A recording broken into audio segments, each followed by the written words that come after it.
Et bonjour tout le monde, c'est Perrine de la boutique Dans mes pochettes. Bienvenue sur une nouvelle vidéo de Project Life en 15 par 20.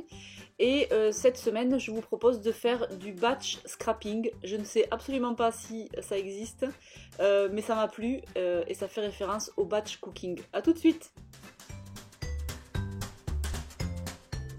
Alors pour celles qui ne connaissent pas le batch cooking, c'est un concept qui propose de cuisiner une fois dans la semaine, tous les repas de la semaine. Voilà, grosso modo c'est ça. Alors je viens d'aller quand même par curiosité voir ce que ça veut dire batch.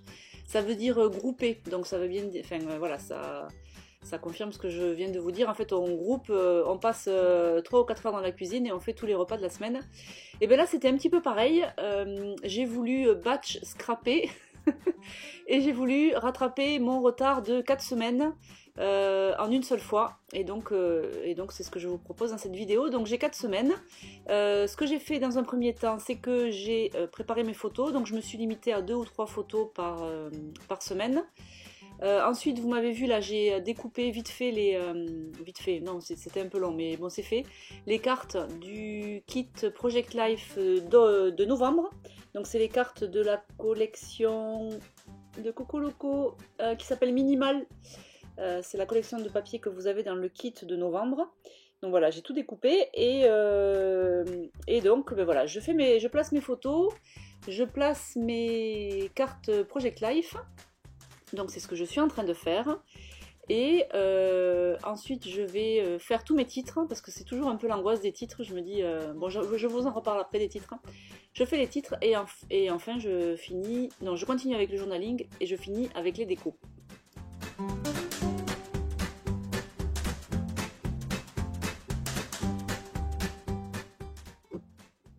Voilà, donc là je suis toujours à choisir mes cartes. Alors concrètement, vous allez me demander combien de temps j'y ai passé. Voilà, ce qui est tout à fait louable comme question. Je crois que j'ai dû passer à peu près une demi-heure sur la retouche de mes photos, enfin le choix et la retouche de mes photos.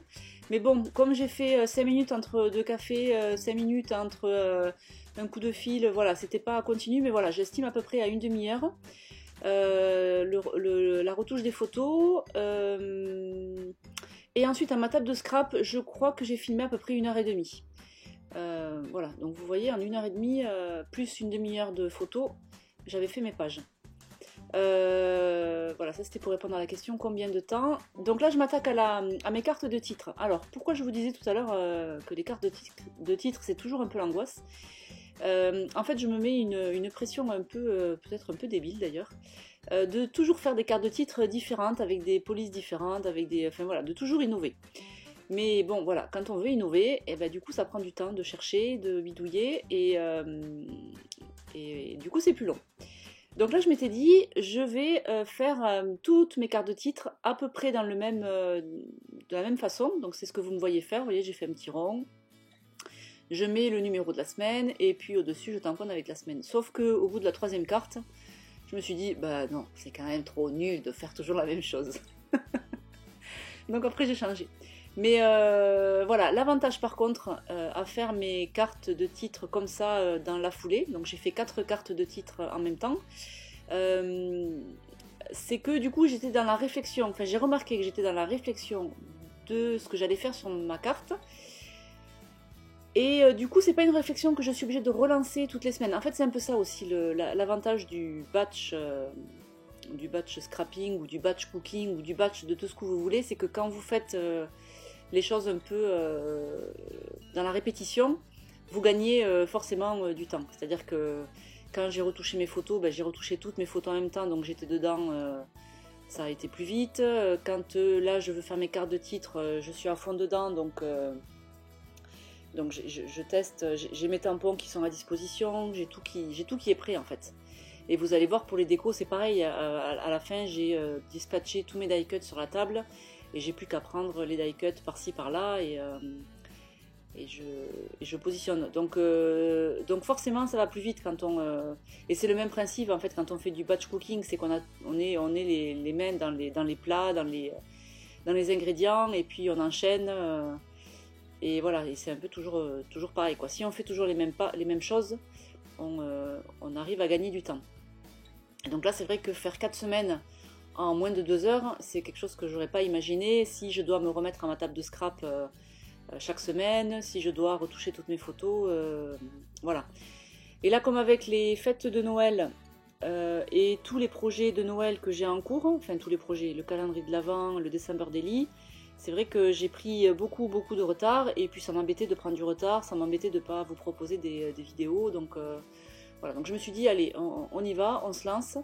Et puis la méthode est plutôt pas mal parce que ben voilà, en 4 semaines, j'ai rattrapé mon retard et ça fait du bien au moral.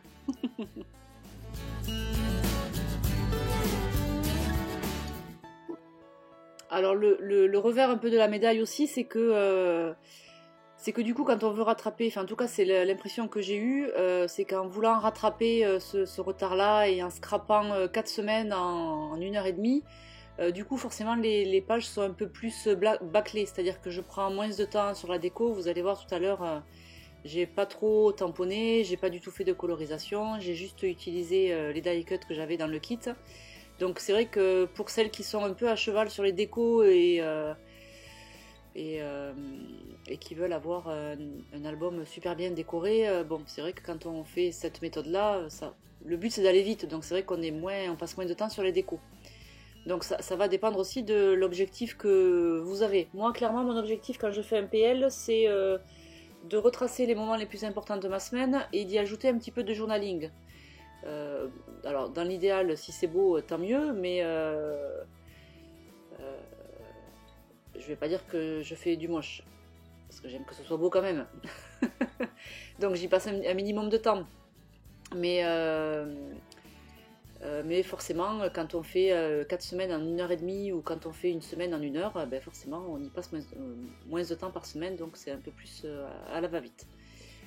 Donc faites en fonction de votre objectif.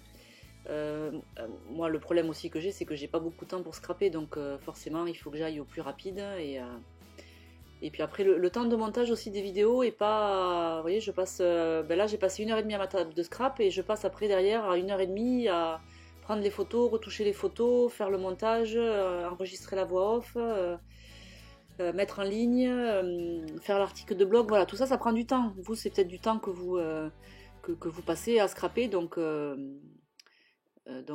voilà, on n'a pas forcément les mêmes objectifs. Donc en fonction du temps que vous avez, des contraintes de temps que vous avez et de vos objectifs,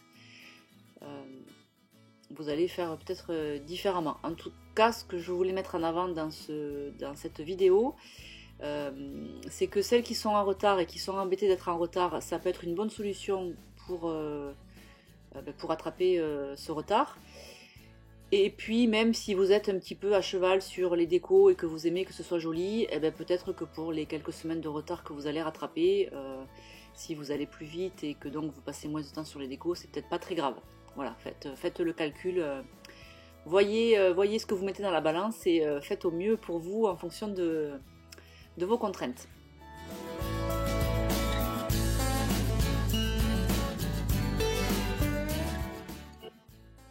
Voilà, donc là je suis passée à l'étape déco, donc j'ai disposé tous les die cuts sur ma table de scrap et je vais piocher comme ça au fur et à mesure de mes pages entre les die cuts et les étiquettes, la planche d'étiquettes des ateliers de Karine de la collection Cahiers d'automne qui est aussi dans le kit PL. Voilà, et je vais décorer comme ça. Alors tout à l'heure vous m'avez vu, j'ai sorti le fil blanc, ça c'est quelque chose que j'avais pas du tout prévu par exemple. Je m'étais dit tu vas au plus simple que les die cuts.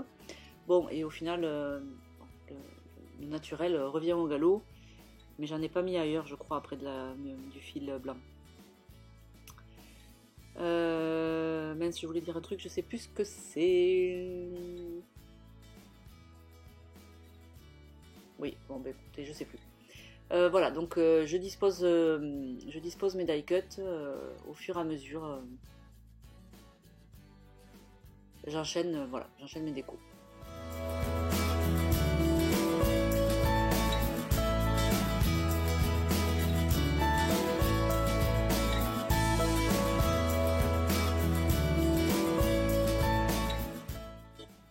Ah si, ça y est, j'ai retrouvé. Dans le kit, vous avez un pochoir de florilège de la collection Terre d'Essence Donc forcément sur cette vidéo là je ne l'ai pas utilisé le pochoir parce que voilà, encore une fois l'idée c'était d'aller vite et de pas trop perdre de temps sur la déco. Mais je m'y essayerai la semaine prochaine. C'est un pochoir avec des feuillages. Et voilà, c'est vrai qu'en général je mets des tampons dans les kits. Parce que de tout le matériel de scrap, je crois que c'est ce matériel-là que j'utilise le plus, c'est vrai, le tampon. Je trouve que c'est le plus facile à utiliser. Alors comme je sais que dans mes abonnés, il y a des niveaux de scrap un peu différents. Il y en a qui débutent, il y en a qui sont déjà très à l'aise et qui sont aussi pas mal équipés. Donc c'est toujours délicat de trouver un compromis pour ces deux profils en fait, de scrapeuse. Et je trouve que le tampon est un bon compromis. Mais de temps en temps, c'est bien de pouvoir proposer autre chose, donc le pochoir. C'est pour ça que vous trouverez d'ailleurs jamais de matrice de coupe dans mes kits mensuels parce que je suis sûre qu'il y a certaines d'entre vous qui ne sont pas équipés pour utiliser les matrices de coupe. Voilà, je m'étais posé la question de mettre d'autres types de matériel. Bon, pour l'instant, voilà, on va voir. Mais en tout cas, le pochoir, j'essaierai de l'utiliser dans la vidéo de la semaine prochaine. Ou de la semaine d'après, parce qu'en fait du coup ce que j'aime bien dans cette approche de faire plusieurs semaines en même temps, c'est quand même qu'il y a un gain de temps qui est réel. Alors 4 semaines d'un coup, c'est peut-être beaucoup, enfin de garder le rythme, là c'était bien occasionnellement, de rattraper le retard, c'était très bien. Je suis tout à fait contente d'avoir fait mes 4 semaines. Maintenant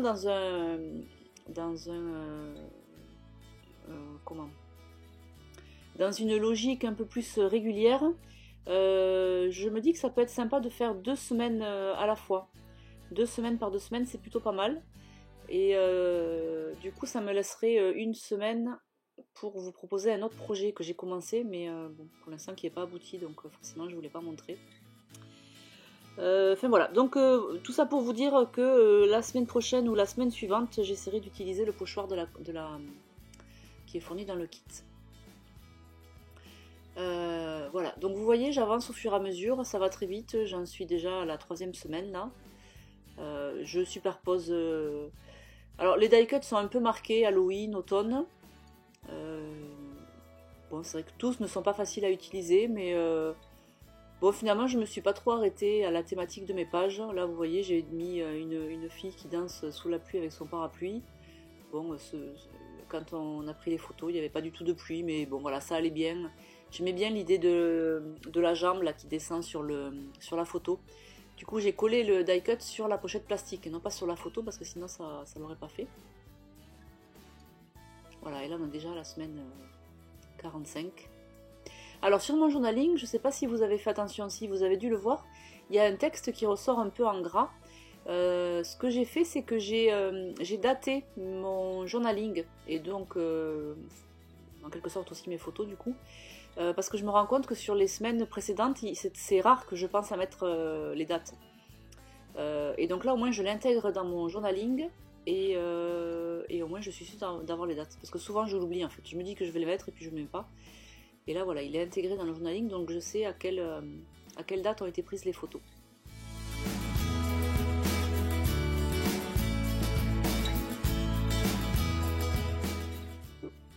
Et donc on va arriver à la fin de la vidéo, donc j'espère que ça vous aura plu, cette petite astuce pour essayer de rattraper son retard sans trop sans trop culpabiliser de ne pas faire de déco. Bon, c'est pas grave, si vous voulez ne pas avoir de trous dans votre album et que il faut en passer par là, écoutez, allez-y quoi, faites-vous plaisir, même si vous avez quelques semaines qui ne sont pas décorées comme vous l'auriez imaginé, écoutez, voyez-le. Moi en tout cas je suis ravie d'avoir attrapé ces 4 semaines. Même si les décos sont pas hyper poussés, je suis quand même ravie. J'en profite de cette vidéo pour vous dire que le December Daily, les kits December Daily sont en cours d'expédition. Il y a un groupe privé sur Facebook qui a été créé pour toutes les filles qui ont commandé le kit. Comme ça on va pouvoir papoter pendant tout le mois de décembre. Calendrier de l'Avent aussi, ils sont en cours d'expédition. Voilà, je vous retrouve la semaine prochaine pour du PL ou pour autre chose, on verra. Ciao, ciao!